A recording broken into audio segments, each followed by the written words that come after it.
एक बार एक जादूगर था, वह बहुत ही कमाल के जादू करता था। एक बार उसे राजा के दरबार में जादू दिखाने का मौका मिला। जादू दिखाते दिखाते उसने राजा का मुकुट गायब दिया। राजा ने उसे अपना अपमान समझा और उसे मौत की सजा सुना दी। उसकी पत्नी को पता चला तो उसने मिलने आई और रोने लगी। तुम तो राजा को जादू दिखाकर इनाम पाने आए थे, ये तो उल्टा हो गया और तुम्हें फांसी की सजा मिल गई। जादूगर कहने लगा कि परेशान मत हो, कल की चिंता मत कर, सकारात्मक सोचो, आज तो मैं जिंदा हूँ। मुझे विश्वास है कि मैं कोई ना कोई हल जरूर निकाल ही लूंगा।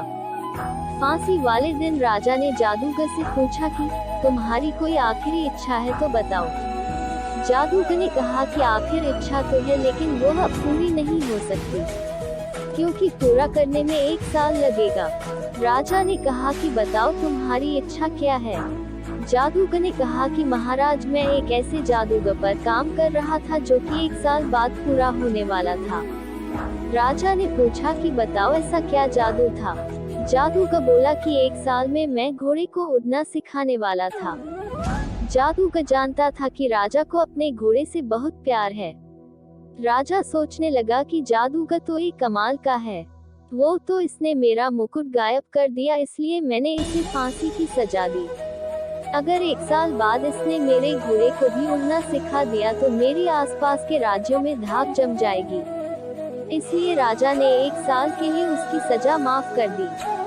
उसकी पत्नी फिर रोती हुई आई, कहने लगी कि तुमको ना ऐसा कोई जादू आता है और ना ही तुम ऐसे किसी जादू पर काम कर रहे हो। राजा 1 साल बाद तुमको फांसी की सजा दे देगा। जादूगर ने उसे समझाते हुए कहा कि पगली, कल की चिंता मत कर, सकारात्मक सोच, आज मुझे फांसी की सजा होने वाली थी लेकिन 1 साल के लिए टल गई। इस 1 साल में मेरे लिए 4 संभावनाएं हैं। पत्नी ने पूछा वो क्या? डॉट। जादूगर कहने लगा कि क्या पता इस 1 साल में राजा ही मर जाए। डॉट। क्या पता इस साल में घोड़ा मर जाए। डॉट। 1 साल में मेरी अचानक मृत्यु हो जाए। डॉट।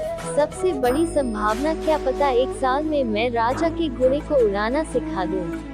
इस कहानी से हमें शिक्षा मिलती है कि हमें मुसीबत में घबराने की बजाय सकारात्मक दृष्टिकोण अपनाकर हम उस मुसीबत का समाधान ढूंढ सकते हैं।